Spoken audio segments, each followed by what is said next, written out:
Meus irmãos, vamos abrir nossas Bíblias no livro do Gênesis.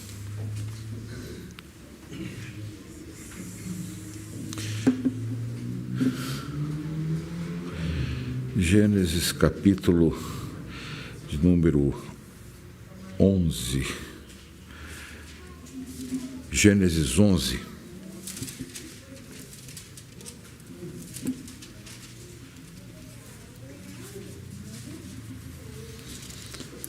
A passagem da Torre de Babel. Não sei se os irmãos viram, mas foi divulgado há um mês atrás ou dois, que alguns arqueólogos encontraram umas ruínas que tudo indica sejam as ruínas da Torre de Babel. Bem, é interessante, mas ninguém tem certeza que é de fato. Só que está muito de acordo com a descrição que é feita desse local. Vamos ler o texto e depois eu vou falar um pouco sobre isso. Gênesis, capítulo 11, versículos 1 a 9. Ora, em toda a terra havia apenas uma linguagem e uma só maneira de falar. Sucedeu que, partindo eles do Oriente, deram com uma planície na terra de Sinar e habitaram ali. E disseram uns aos outros: Vinde, façamos tijolos e queimemo-los bem. Os tijolos serviram-lhes de pedra e o betume de argamassa. Disseram: Vinde, edifiquemos para nós uma cidade e uma torre, cujo tope chegue até aos céus, e tornemos célebre o nosso nome, para que não sejamos espalhados por toda a terra. Então desceu o Senhor para ver a cidade e a torre que os homens edificavam. E o Senhor lhes disse: Eis que o povo é um, e todos têm a mesma linguagem. Isto é apenas o começo. Agora não haverá restrição para tudo que intentam fazer. Vinde, desçamos e confundamos ali a sua linguagem, para que um não entenda a linguagem do outro. Desse modo, o Senhor os dispersou dali pela superfície da terra, e cessaram de edificar a cidade. Chamou-se-lhe por isso o nome de Babel, porque ali confundiu o Senhor a linguagem de toda a terra, e dali o Senhor os dispersou por toda a superfície dela. Meus irmãos, eu me lembro que há diversos anos atrás, em uma turma de seminário, lembrem-se, por favor, que seminaristas geralmente são jovens que, por favor, tire um pouquinho da microfonia, porque isso dá uma dor de cabeça e daqui a pouco os bebês estão chorando também. No seminário, geralmente são jovens que saíram da adolescência há pouco tempo e muitas vezes, por mais que eles tenham lido e por mais que tenham cultura, lhes falta a experiência de vida. E às vezes algumas coisas não batem bem. Lembro de ter perguntado por que essa história está na Bíblia. A resposta unânime de quem quis responder foi o seguinte: para explicar a origem das línguas. Aparentemente é óbvio, mas não é exatamente por essa razão que foi colocada, que Moisés registrou na Bíblia. A confusão das línguas apenas nos ajuda a entender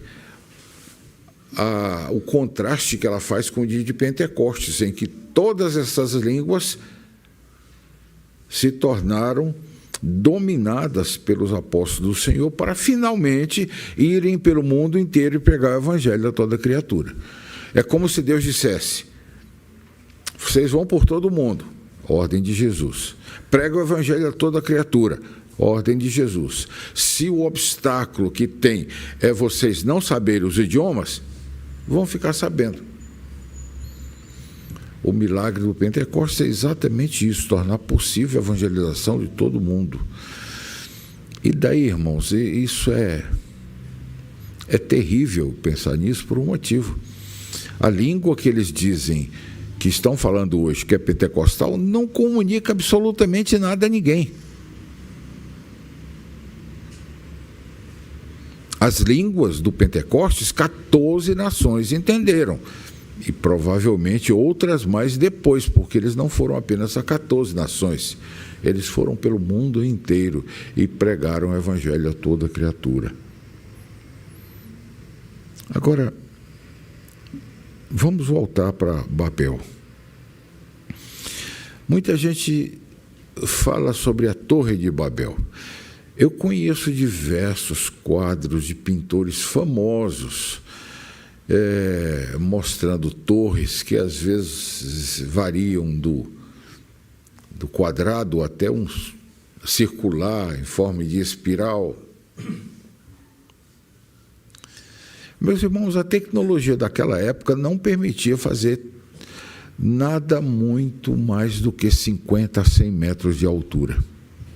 E hoje qualquer prédio do centro de qualquer cidade tem quase isso. E prédios maiores como Burj Khalifa tem quase 1.000 metros de altura, 800 e tantos metros de altura.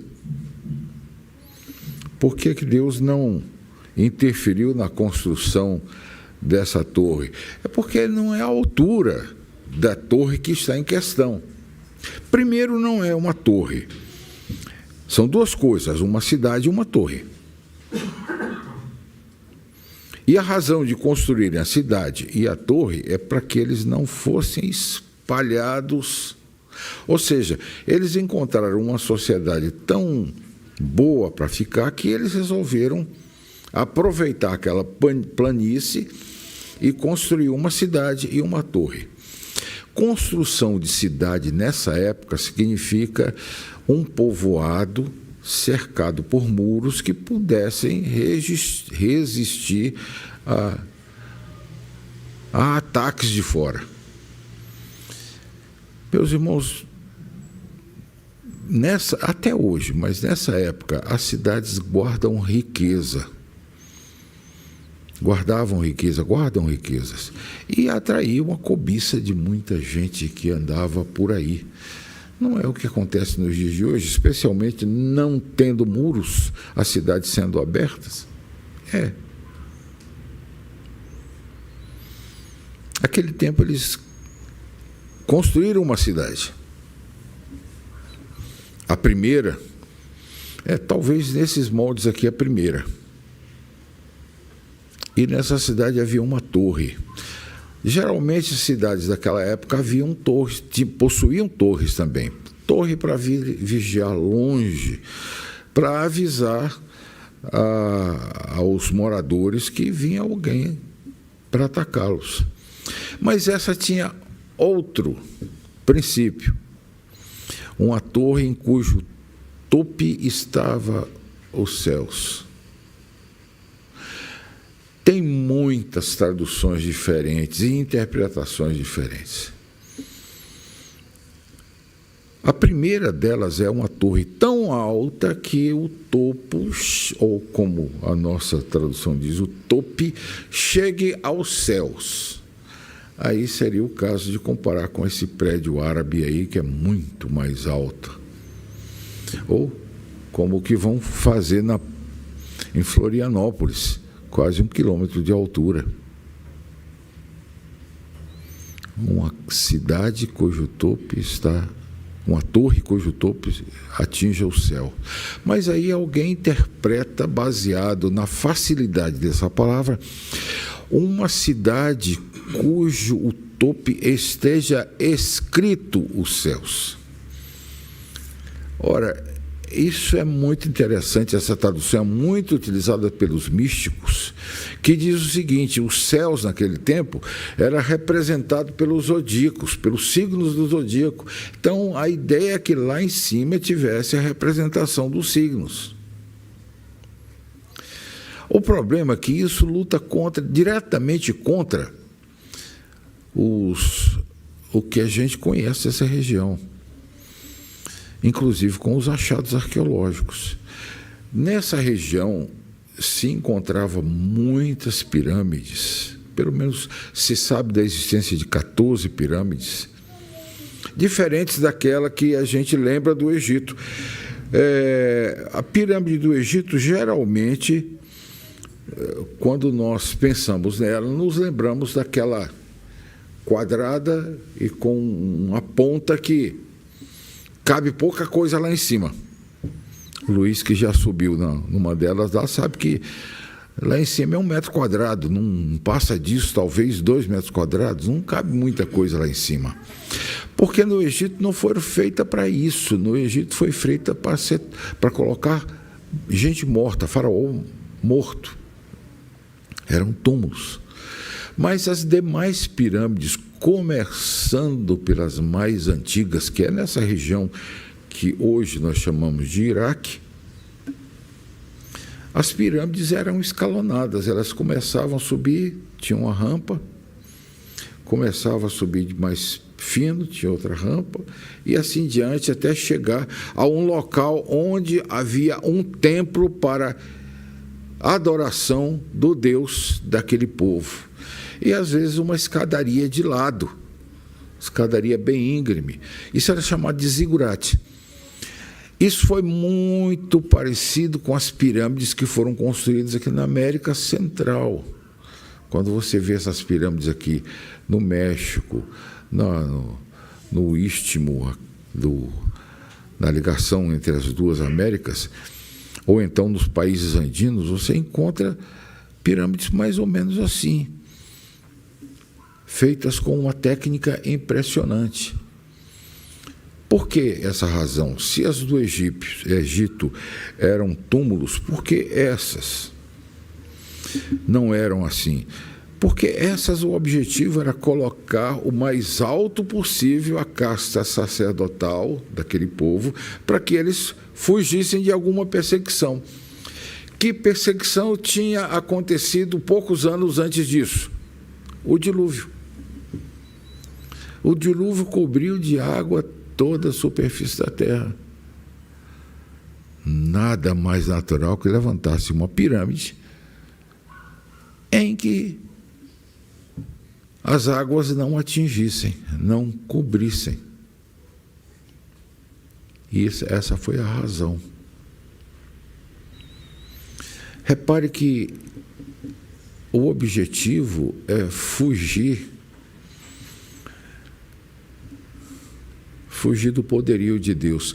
Irmãos, está tão em moda isso, como se Deus tivesse sancionado aquele povo e eles estivessem fugindo, arranjando um jeito de fugir da sanção divina. Repare que o versículo que é colocado aqui é muito parecido com aqueles que acontecem no Jardim do Éden. Deus diz, isso é apenas o começo. Ele disse a mesma coisa quando eles pecaram, o primeiro casal pecou. Agora não haverá mais o que eles intentem fazer. E veio a sanção. No casal, eles foram expulsos do jardim. E aqui é confundido as línguas, de tal forma que não se entendiam mais. E o objetivo foi, o resultado foi que ficaram juntos pequenos grupos que falavam mesmo, que conseguiam se entender. Logo depois nós temos uma genealogia que fala que naqueles dias houve um homem que viveu na época em que se rasgou a terra. O termo lá é dividiu, a nossa tradução é dividiu, mas a palavra é mais forte do que dividiu. A impressão que se tem é que na época do dilúvio, que todos os cientistas cristãos concorda, a terra foi dividida. Antes, pelo Gênesis, você nota que a terra era uma só, a parte seca e os mares. Mas os continentes foram rasgados e parece que cada grupo escolheu o seu lugar de ficar. Por que Deus manteve esse relato? Por que Deus determinou a Moisés que escrevesse essa história? Sabe, meus irmãos, aqui tem uma das grandes lições que já nessa época estava clara e que nos dias de hoje geralmente nós não prestamos muita atenção nela. Veja, pelo relato nós entendemos que o homem construiu uma torre para chegar perto de Deus, para alcançar Deus, fugir da sua ira e alcançar Deus. Meus irmãos, isso é antirreligião. Aliás, essa é a religião que existe por aí.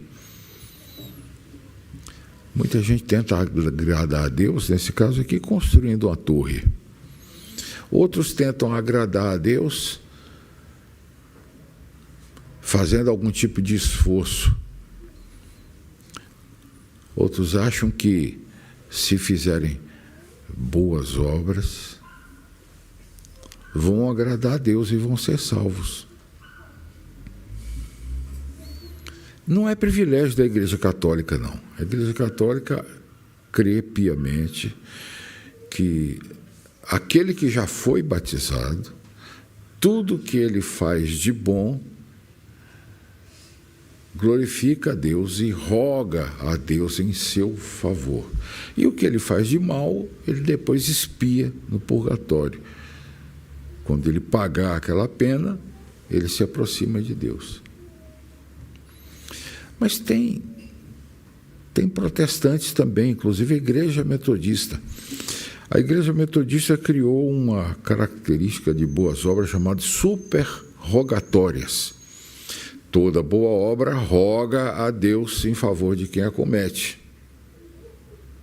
Mas a obra superrogatória é aquela obra que você não tem a obrigação de fazer, mas você faz. Por exemplo,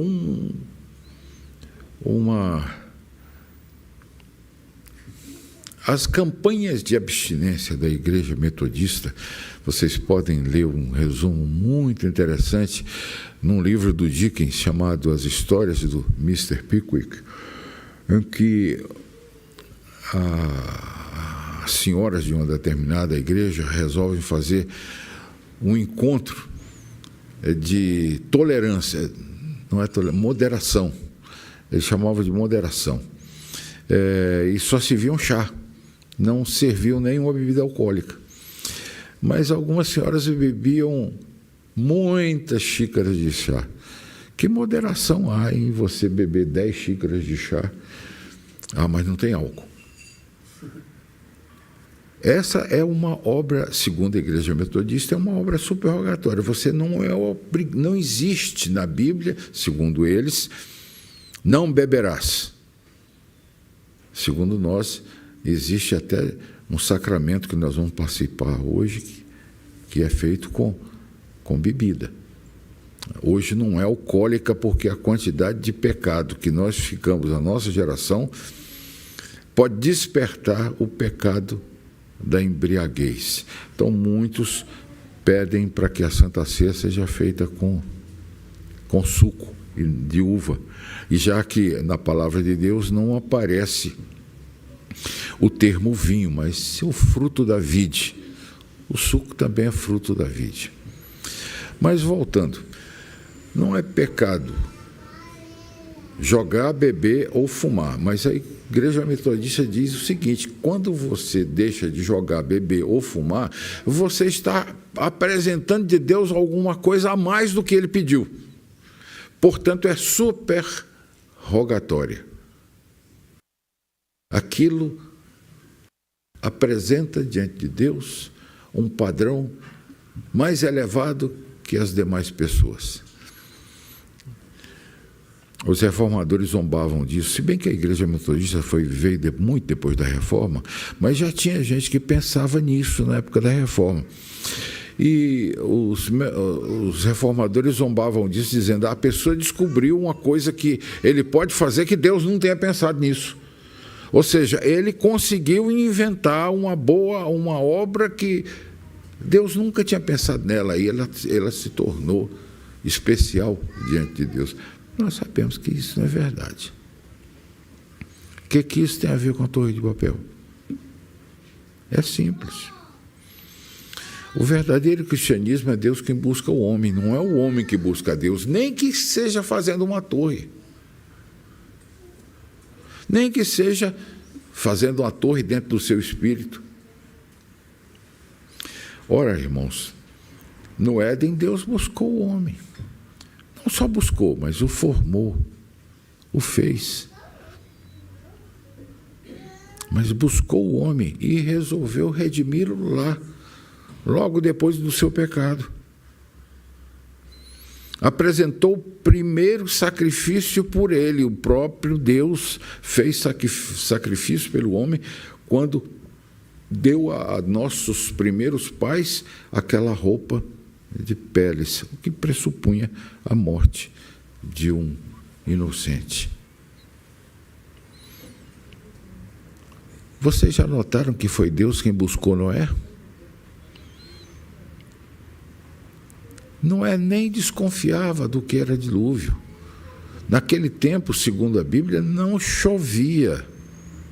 Tanto é que o relato diz que abriram-se as fontes do abismo. Noé começou a chover.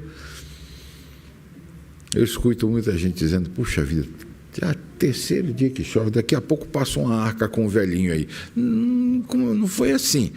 As fontes do abismo, a água que tinha embaixo na terra, começou a espirrar para cima. E foi essa água que inundou a superfície da terra.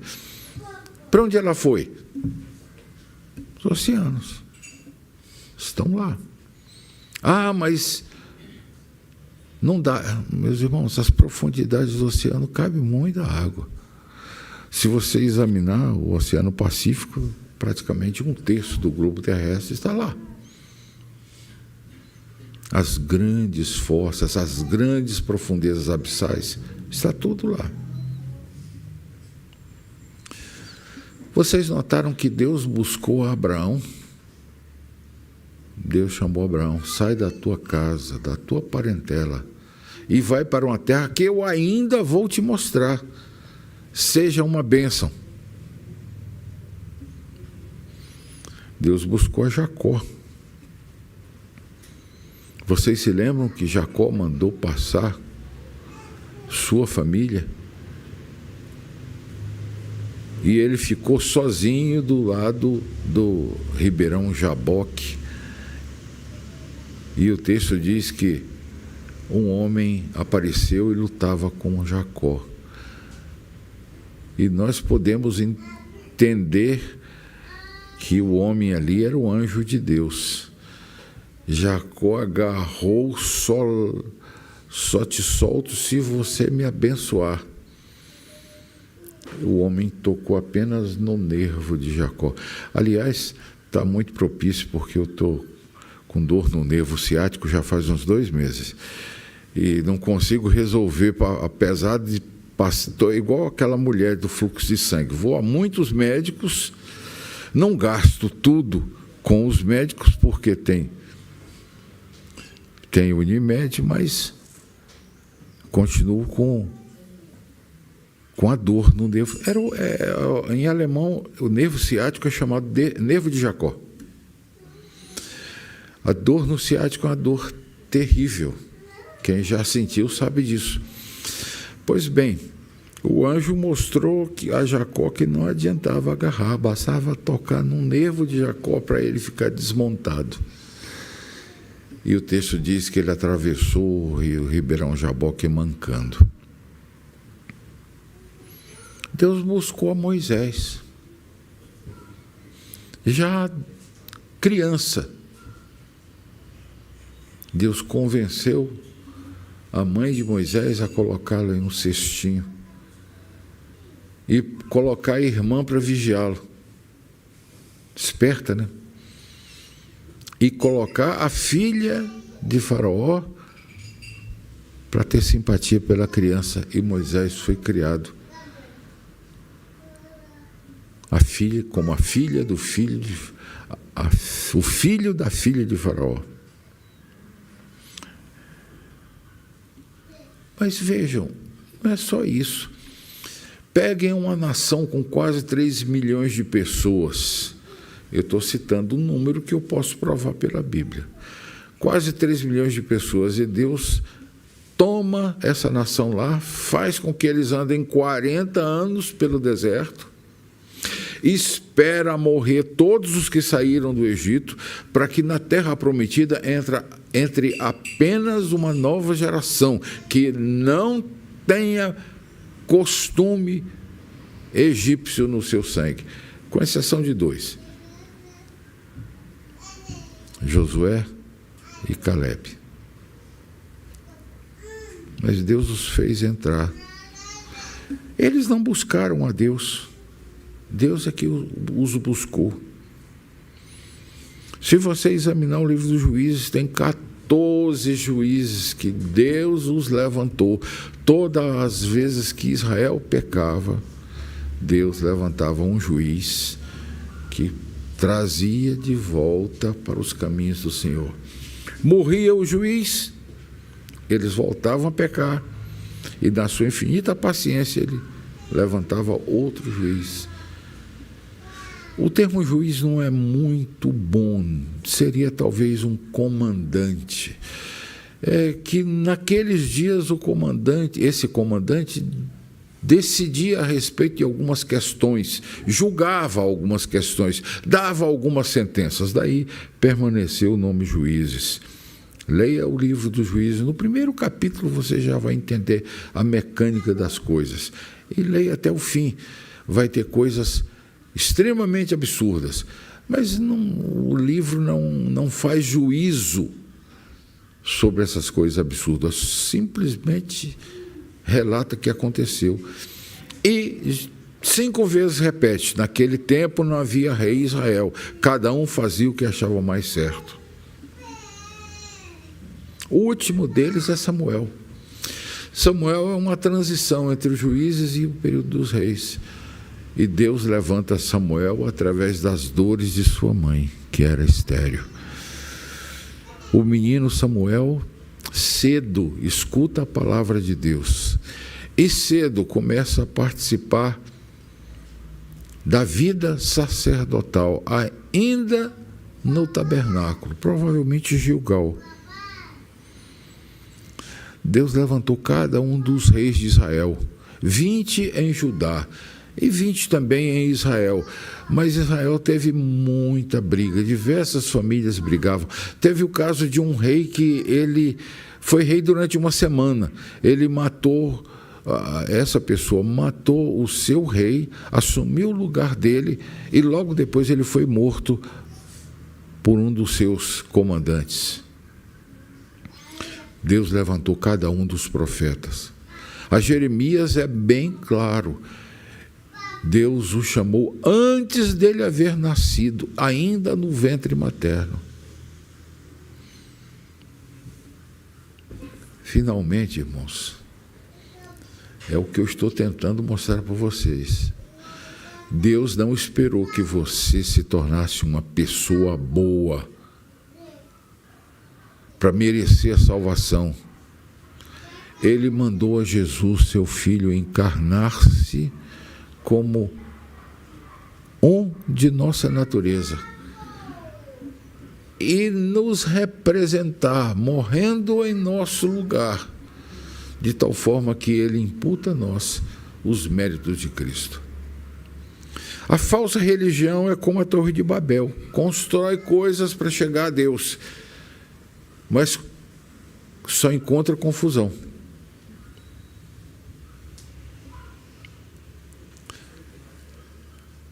Meus irmãos, o que é que divide mais as igrejas tradicionais das igrejas pentecostais e neopentecostais não é exatamente a confusão de Babel? Vocês perceberam? Blá, blá, blá, blá, blá, blá. O que isso significa? Entretanto, quando nós pegamos a palavra do Senhor, que nós podemos entender não apenas o texto, mas inclusive cada uma de suas palavras. Nós somos edificados e crescemos na graça e no conhecimento de Jesus. Babel só produz confusão. E o juízo de Deus é iminente, espalha sobre a terra. Ao passo que o verdadeiro cristianismo, você escuta a voz do Senhor, e qual Lázaro, apesar de morto em decomposição, você vem para fora. Deus toca o seu coração, você sai do seu túmulo e começa uma vida na direção do Senhor. Meus irmãos, uma coisa que nós esquecemos muito. A Bíblia está cheia de palavras que podem nos ajudar se nós prestarmos atenção nela. Por exemplo, nascido de novo. Nicodemos tentou perguntar, volta ao ventre da mãe? E Jesus disse, não, nascido do alto e do Espírito. Que papel o bebê tem no nascimento, no seu nascimento? É a mãe que faz todas as forças, a mãe que o gestou durante 9 meses. É a mãe que sofre para jogá-lo para fora, para a vida. O bebê não contribui em absolutamente nada. Assim é aquele que é salvo pelo nosso Senhor Jesus Cristo. Ele não contribui em nada para ser salvo, mas Cristo o toma, traz a vida, faz com que ele renasça de novo. Ah, mas é injusto, a pessoa não faz nada e vai para o céu. Mas essa é a graça.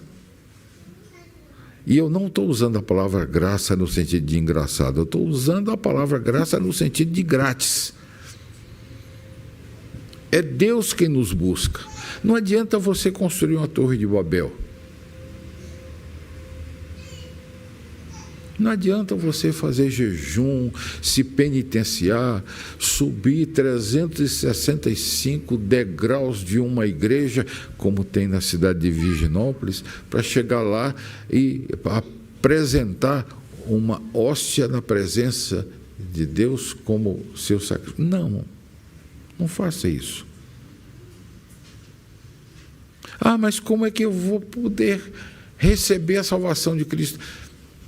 Ele vai lhe chamar. Meu irmão, se você está escutando isso hoje, se alguma dessas palavras fez sentido para você, Ele está chamando o seu coração agora. E se Ele chamar a você, não endureça o seu coração. Coloque-se nas mãos dEle. Responda com gratidão. Faça como Lázaro. Saia do seu túmulo terrível. E nunca pense que você vai fazer alguma coisa de sua que possa agradar a Deus.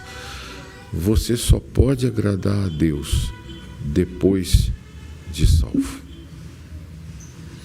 Nós vamos tomar a Santa Ceia.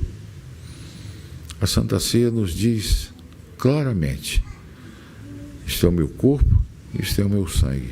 Fazer isto em memória de mim.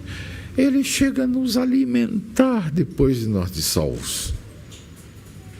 E Ele nos alimenta com seu corpo e com seu sangue.